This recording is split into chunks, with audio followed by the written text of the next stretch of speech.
The Christ Letters, with enhanced narration and text. Letter 3.9. Driving the moneylenders out of the temple. I took my disciples to the temple. It was many years since I had been there, and I knew my visit would serve to set in train the events which would lead to my crucifixion.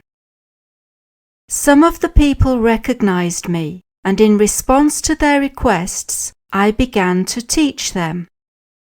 More people gathered and crowded the moneylenders, who began to complain. Their shouting and loud complaints broke my train of thought as I was teaching. Suddenly my wrath was aroused. Here were people earnestly gathered around me, wanting to hear the words of life, which soon I would not be able to speak to them. And there were the moneylenders, who made their living by selling livestock for sacrifices, which did the people no good whatever. These men only brought people into debt and misery. I felt a rush of blood to my head, and I pushed the tables over, scattering their money, and I drove the money-hearted men out of the temple. Now there was a great commotion of shouting and screaming. Some people were scrambling to pick up the money.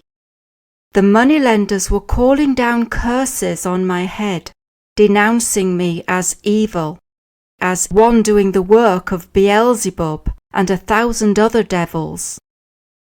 The priests and Pharisees and all the people who set great store by the sacrifices in the temple came running together to find out the cause of the noise and confusion.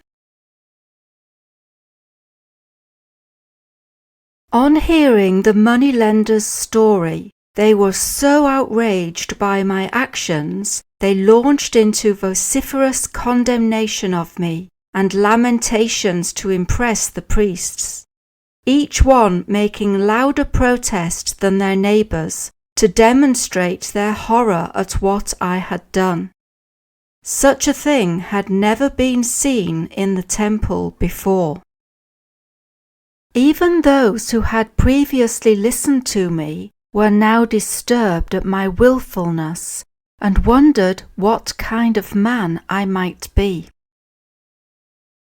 They were standing close together, watching the proceedings, when they were noticed and approached by the priests and Pharisees, who persuaded them I was trying to destroy all they had believed in, preaching a false god entirely unlike anything they had ever heard about in their synagogues.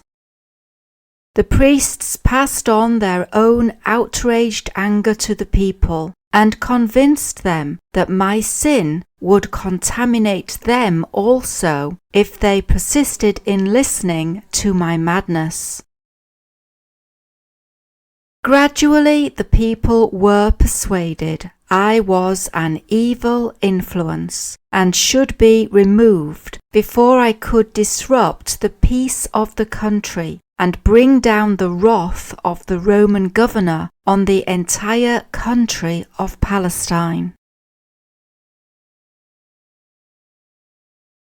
My disciples, ashamed of what I had done, quietly left the scene and hid amongst the alleys some way from the temple. When they returned to me later, they clearly showed they were also sorely tried by my actions. They wondered whether I had taken leave of my senses, gone mad, prophesying my death and then doing those very things which would probably be the cause of it. It was at that time that Judas, who had never fully shed his Jewish beliefs, began to doubt whether I was the Messiah after all.